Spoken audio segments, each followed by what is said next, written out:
Bienvenue sur la chaîne Histoires émouvantes. Aujourd'hui, nous allons plonger dans un mystère fascinant, un récit empreint de mysticisme, d'événements troublants et de phénomènes inexplicables. Un moment clé de l'histoire, marqué par des signes surnaturels et des manifestations qui défient la raison. Vous pensez connaître l'histoire de la crucifixion de Jésus? Détrompez-vous. Derrière les récits bibliques se cachent des phénomènes étranges qui ont sidéré les témoins de l'époque. Certains de ces événements sont connus, d'autres sont rarement évoqués.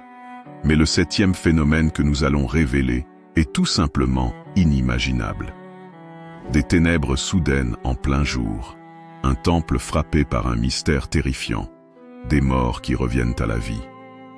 Les signes de ce jour tragique dépassent l'entendement humain. Était-ce un avertissement divin? Une preuve irréfutable d'un pouvoir céleste? Ou une manifestation encore plus obscure? Dans cette vidéo, nous allons explorer les 7 phénomènes étranges survenus à la mort de Jésus. Chaque détail a son importance, et chaque révélation vous plongera un peu plus dans le mystère. Alors, restez bien jusqu'à la fin, car la dernière révélation va vous laisser sans voix. Avant de commencer, prenez une seconde pour vous abonner à la chaîne Histoires émouvantes. Activez la cloche pour ne rien manquer et likez cette vidéo si ces récits mystérieux vous passionnent. Votre soutien nous motive à vous offrir toujours plus d'histoires captivantes. Sans plus attendre, entrons ensemble dans ce voyage aux confins du réel. Le soleil brillait haut dans le ciel de Jérusalem. Ce jour-là, la ville grouillait d'activité, comme à son habitude lors de la Pâque juive. Mais ce jour n'était pas comme les autres. À l'extérieur des murs de la cité, sur une colline appelée Golgotha, 3 croix se dressaient. L'une d'elles portait un homme dont le nom était déjà sur toutes les lèvres, Jésus de Nazareth. Crucifié aux premières heures du matin, il était suspendu entre 2 criminels. Son visage était ensanglanté, marqué par la couronne d'épines. Ses vêtements avaient été tirés au sort par les soldats romains. Mais ce qui allait se produire ce jour-là dépasserait l'entendement humain. Soudain, alors que midi approchait et que le soleil était à son zénith, un phénomène inexplicable se produisit. Une obscurité épaisse s'abattit sur la région, plongeant Jérusalem et ses environs dans une nuit surnaturelle. Les évangiles rapportent que, depuis la 6e heure jusqu'à la 9e heure, il y eut des ténèbres sur toute la terre. Matthieu 27, 45. Les témoins de l'époque furent pris de panique. Les marchands du temple cessèrent leurs transactions. Les pèlerins s'arrêtèrent en plein chemin, levant les yeux au ciel avec effroi. Certains pensèrent à une éclipse. Mais il était impossible qu'une éclipse solaire totale dure 3 heures. Les ténèbres étaient si épaisses qu'elles semblaient étouffer le monde. Des cris d'effroi s'élevèrent de la ville, et même les soldats romains, pourtant aguerris, regardaient autour d'eux, incertains de ce qu'ils devaient de faire. L'air lui-même semblait chargé d'une énergie lourde, oppressante. Un présage divin ou une catastrophe cosmique? Les scribes et les pharisiens, qui avaient orchestré la condamnation de Jésus, commencèrent à douter. Ce signe était-il une punition divine? Un avertissement? Certains textes historiques, comme ceux de l'historien Thalus, 52 après JC, mentionne cet événement en tentant d'expliquer ce qu'il appelle une obscurité inexplicable. Même l'historien romain Flavius Joseph fait allusion à un phénomène étrange ayant eu lieu autour de la crucifixion. Dans les traditions juives, l'obscurité soudaine était souvent associée à la colère divine. En Égypte, une des 10 plaies envoyées par Dieu sur Pharaon fut une obscurité totale. Exode 10, 21, 23. Cette nuit en plein jour était-elle un rappel de cette ancienne punition? Pendant ces 3 heures de noirceur absolue, les habitants de la ville furent pris de panique. Des torches furent allumées en plein jour, des enfants pleuraient, et les prêtres du temple murmurèrent des prières, troublés par cet événement hors du commun. Les disciples de Jésus, cachés parmi la foule, sentaient un frisson glacé parcourir leur échine. Était-ce la fin du monde? Les soldats romains commencèrent à échanger des regards inquiets. Même ceux qui se moquaient de Jésus quelques heures plus tôt avait maintenant les traits crispés par l'angoisse. L'un des soldats murmura « Ce n'est pas normal. Ce n'est pas qu'un simple homme. » Alors que l'obscurité régnait toujours, une voix brisa le silence terrifiant. « Mon Dieu, pourquoi m'as-tu abandonné » Matthieu 27, 46. Ces mots, criés avec une douleur incommensurable, résonnèrent sur la colline. Ce n'était pas une plainte, mais une citation du psaume 22, une prophétie qui décrivait avec une précision troublante le supplice du Messie.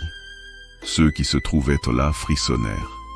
Certains comprirent enfin que cet homme n'était pas un simple prédicateur, mais l'horreur ne faisait que commencer. L'obscurité n'était que le premier signe d'une série d'événements surnaturels qui allaient secouer le monde entier. L'obscurité surnaturelle pesait toujours sur Jérusalem. L'air était lourd, chargé d'une tension indescriptible. Les rues bourdonnaient de murmures inquiets. Personne ne comprenait ce qui se passait. Et pourtant, tout le monde savait que quelque chose d'énorme était en train de se produire. Sur le Golgotha, Jésus, suspendu à la croix, prononça ces mots poignants. « Tout est accompli ». Jean 19, 30. À ce moment précis, un événement inattendu se produisit à plusieurs centaines de mètres de là, au cœur du temple de Jérusalem. Pour comprendre l'ampleur du phénomène, il faut d'abord saisir l'importance du temple dans la tradition juive. C'était le lieu sacré par excellence, le centre du culte rendu à Dieu. Son architecture était impressionnante, et au plus profond de l'édifice se trouvait une pièce interdite à tous, le Saint des Saints.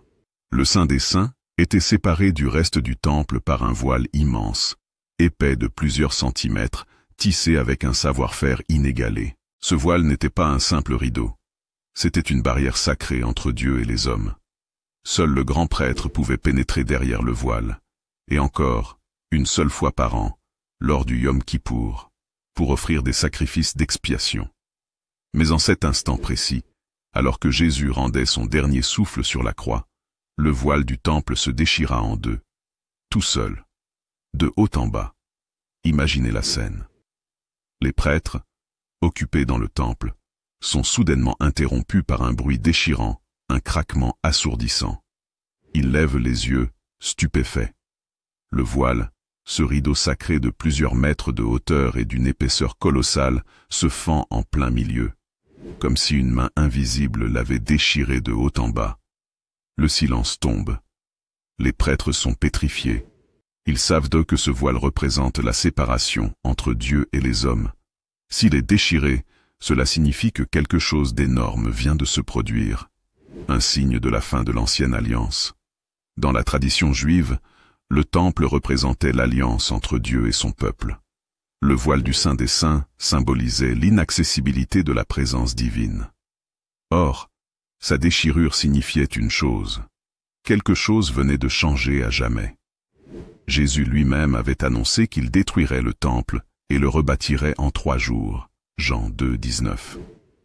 À l'époque, les gens pensaient qu'il parlait du bâtiment physique, mais en réalité, il annonçait la fin de l'ancienne alliance et l'établissement d'une nouvelle relation entre Dieu et les hommes. Le voile déchiré était un signe fort.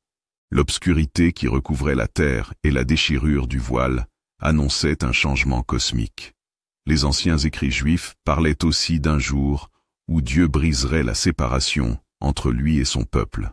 Ce jour était-il arrivé? Pendant que le voile du temple gisait en lambeaux, quelque part sur le Golgotha, Jésus rendait son dernier souffle.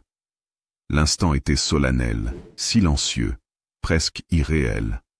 Et pourtant, ce n'était que le début, car d'autres événements encore plus étranges allaient suivre. Le voile du temple gisait en lambeaux.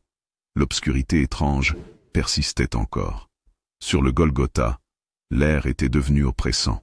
Les témoins de la crucifixion avaient les yeux rivés sur la croix, où Jésus venait de rendre son dernier souffle.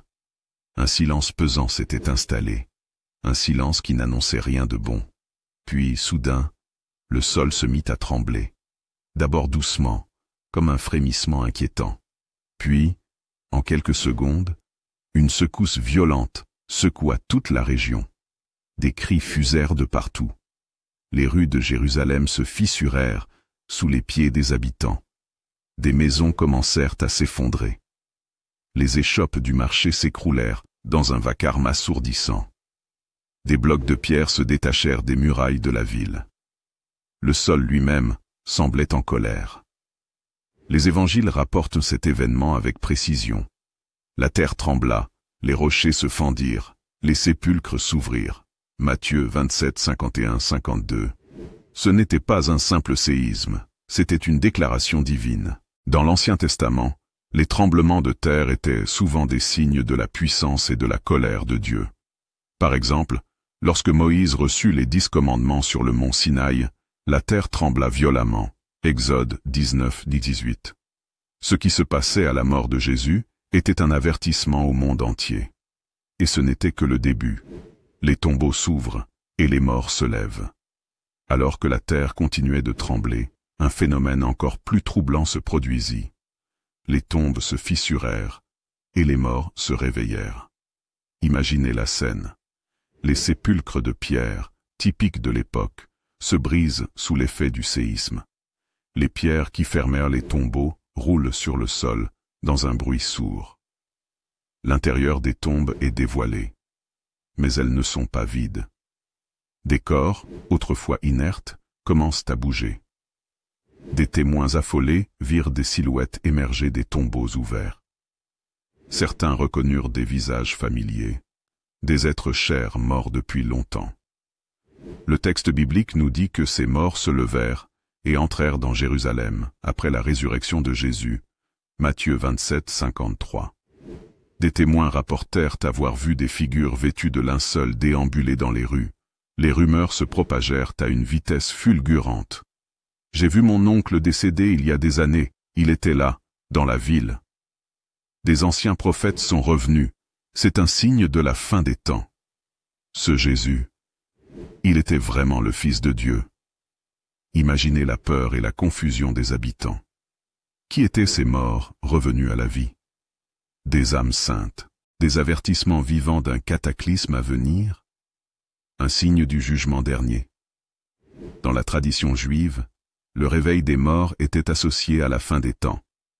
Le prophète Daniel avait écrit « Beaucoup de ceux qui dorment dans la poussière de la terre se réveilleront, les uns pour la vie éternelle, les autres pour l'opprobre et la honte éternelle. » Daniel 12, 2.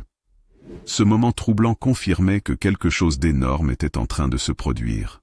Pour les disciples de Jésus, c'était la preuve qu'il était celui qu'il prétendait être. Pour les prêtres du temple et les Romains, c'était une terreur inexplicable. La nuit tombait lentement sur Jérusalem, mais personne ne trouvait le sommeil. Des gens fuyaient dans les rues, criant que des morts marchaient parmi eux. Les prêtres du temple, qui avaient rejeté Jésus, étaient désormais hantés par le poids de leurs décisions. Même les soldats romains, pourtant formés à la guerre, étaient secoués. Ils avaient en vue des champs de bataille, des exécutions, des scènes atroces. Mais jamais des morts revenir à la vie. L'obscurité soudaine, un signe cosmique. Le voile du temple déchiré, la fin d'une ère. Le tremblement de terre, la nature elle-même réagissant. Les morts ressuscitant, un avertissement direct du ciel. Tout cela ne pouvait pas être une coïncidence. Alors que la nuit enveloppait Jérusalem, la ville était en proie à la peur.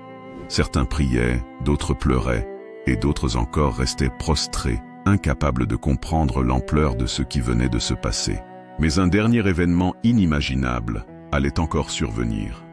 Car le lendemain, les tombeaux des morts réveillés étaient en vide.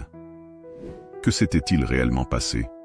Jérusalem était encore sous le choc. L'obscurité étrange s'était dissipée, mais les cœurs restaient troublés.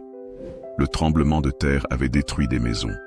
Le voile du temple déchiré terrifiait les prêtres. Les morts réveillés hantaient les rues. Tout cela s'était produit au moment exact où Jésus avait rendu son dernier souffle. Un tel enchaînement d'événements ne pouvait être qu'un message. Mais de qui? Au pied de la croix, un homme regardait la scène en silence. Son nom? Longinus, un centurion romain. Il était un soldat aguerri, vétéran de nombreuses campagnes. Il avait vu la guerre, la mort, la souffrance, Il connaissait la peur et savait la contrôler. Mais ce jour-là, ce qu'il venait de voir l'avait ébranlé au plus profond de son âme. Alors qu'il observait le corps inerte de Jésus sur la croix, il murmura une phrase qui allait résonner à travers les siècles. Vraiment, cet homme était le Fils de Dieu. Matthieu 27, 54. Pourquoi un centurion romain aurait-il dit cela? Un soldat romain n'était pas du genre à prononcer ce genre de paroles à la légère. Il n'était pas un disciple de Jésus. Il n'était pas un juif attendant un Messie. Il n'avait aucune raison de croire aux prophéties hébraïques. Et pourtant, quelque chose ce jour-là l'avait changé à jamais. Mais quoi exactement? Le centurion avait vu Jésus mourir de ses propres yeux. Mais cette mort n'avait rien de normal. Jésus était resté silencieux et digne. D'habitude, les crucifiés hurlaient de douleur. Ils maudissaient leurs bourreaux, pleuraient, suppliaient.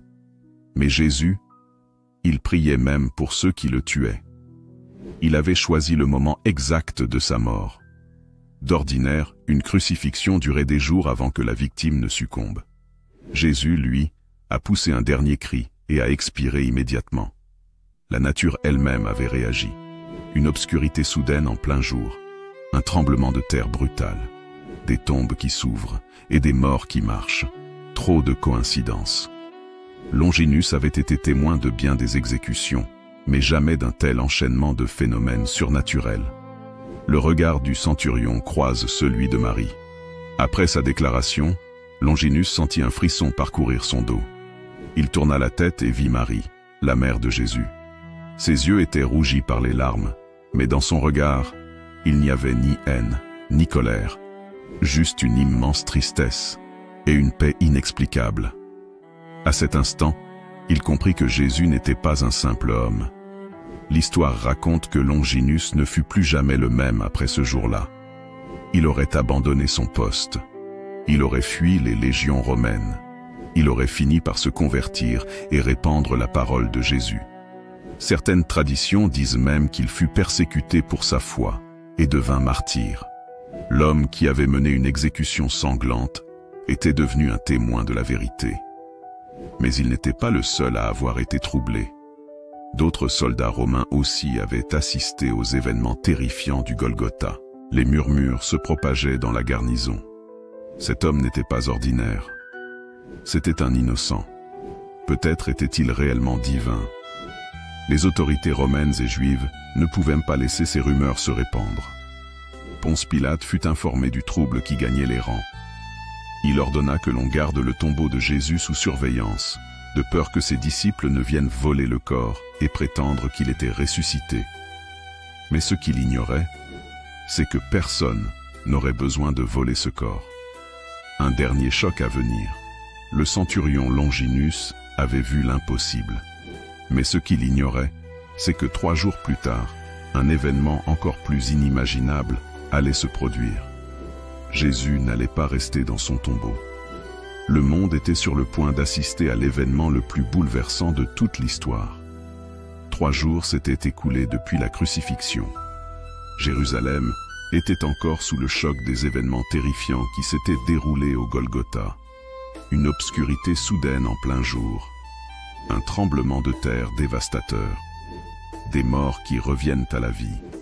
Un centurion romain reconnaissant que Jésus était le Fils de Dieu.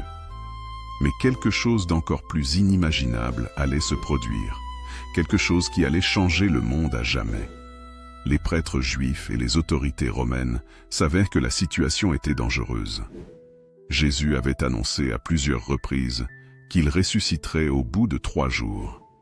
Les chefs religieux redoutaient que ses disciples ne viennent voler son corps pour faire croire qu'il était revenu d'entre les morts. Alors, ils allèrent voir Ponce Pilate, le gouverneur romain, et lui dirent « Seigneur, nous nous souvenons que cet imposteur a dit, de son vivant, « Après 3 jours, je ressusciterai. » Ordonne donc que le sépulcre soit gardé jusqu'au 3e jour, de peur que ses disciples ne viennent dérober le corps. Matthieu 27, 63, 64. Pilate accepta. Il envoya une garde romaine et fit sceller la pierre du tombeau. Impossible d'entrer. Impossible de sortir. Ou du moins, c'est ce qu'il croyait. Le matin du troisième jour. Un événement terrifiant. Tôt à l'aube, alors que la ville dormait encore, les soldats romains, en poste près du tombeau, furent réveillés par un bruit étrange. La terre commença à trembler à nouveau. Puis, soudain, un être d'une lumière éclatante apparut devant eux. L'Évangile de Matthieu raconte: un ange du Seigneur descendit du ciel, vint rouler la pierre et s'assit dessus. Son aspect était comme l'éclair, et son vêtement blanc comme la neige. Les gardes tremblèrent de peur et devinrent comme morts. Matthieu 28, 2-4. Les soldats romains, pourtant formés à la guerre et endurcis par des batailles sanglantes, s'évanouirent sous l'effet du choc. Quand ils reprirent leurs esprits, la pierre massive qui scellait le tombeau avait été roulée. Et à l'intérieur, le corps de Jésus avait disparu. Quelques heures plus tard, les premières femmes disciples de Jésus arrivèrent sur les lieux. Marie-Madeleine et d'autres femmes étaient venues pour embaumer le corps avec des aromates, selon la tradition juive. Elles ne s'attendaient à rien d'extraordinaire. Mais en approchant, elles virent la pierre rouler. Elles virent les soldats romains encore tremblants. Et elles virent un tombeau vide. La panique les envahit. Où était le corps de Jésus? Soudain, un être lumineux leur apparut et leur dit: « Pourquoi cherchez-vous parmi les morts celui qui est vivant? Il n'est pas ici, il est ressuscité. » Luc 24, 5-6. Pendant ce temps, les soldats romains, encore sous le choc, coururent de voir les autorités religieuses pour leur rapporter ce qu'ils avaient vu. Mais la réaction des prêtres fut immédiate. Il faut étouffer cette affaire. Ils convoquèrent les soldats et leur donnèrent une énorme somme d'argent en leur disant: « Dites que ces disciples sont venus de nuit et ont volé le corps pendant que vous dormiez. » Matthieu 28, 13. Mais cette explication posait un problème. Si les soldats avaient dormi, comment pouvaient-ils savoir que c'étaient les disciples qui avaient pris le corps? Comment une bande de pêcheurs sans armes aurait-elle pu vaincre des soldats romains et rouler une pierre aussi massive sans réveiller personne? Quelque chose d'inexplicable s'était produit. Les disciples sont sous le choc, puis voient l'impensable. Au départ, les propres disciples de Jésus n'en revenaient pas.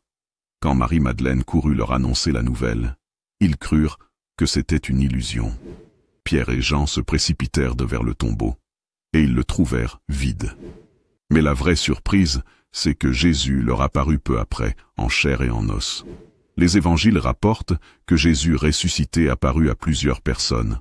À Marie-Madeleine dans le jardin, à 2 disciples sur la route d'Emmaüs qui ne le reconnurent qu'en partageant un repas avec lui. À tous ses disciples réunis, y compris Thomas, qui doutait encore.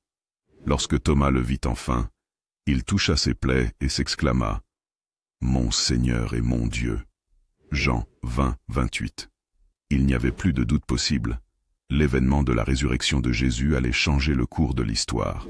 Les disciples, qui étaient si cachés et terrifiés, devinrent soudain courageux et proclamèrent la résurrection à travers le monde. Le christianisme naquit, porté par des témoins qui avaient vu Jésus ressuscité. L'Empire romain, qui voulait étouffer cette nouvelle, finit par être conquis par elle quelques siècles plus tard. Le tombeau vide n'était pas une simple disparition de corps. C'était la preuve que Jésus avait vaincu la mort. Mais un dernier phénomène inimaginable allait encore se produire. Car Jésus ne resta pas sur terre après sa résurrection. 40 jours après, il monta au ciel sous les yeux de ses disciples, et il laissa un dernier message: « Je reviendrai. » Jérusalem était encore secouée par l'événement inexplicable qui venait de se produire. Le tombeau vide, les apparitions de Jésus ressuscité, les témoignages de ses disciples affirmant l'avoir vu, touché et entendu. La nouvelle se propageait comme une traînée de poudre.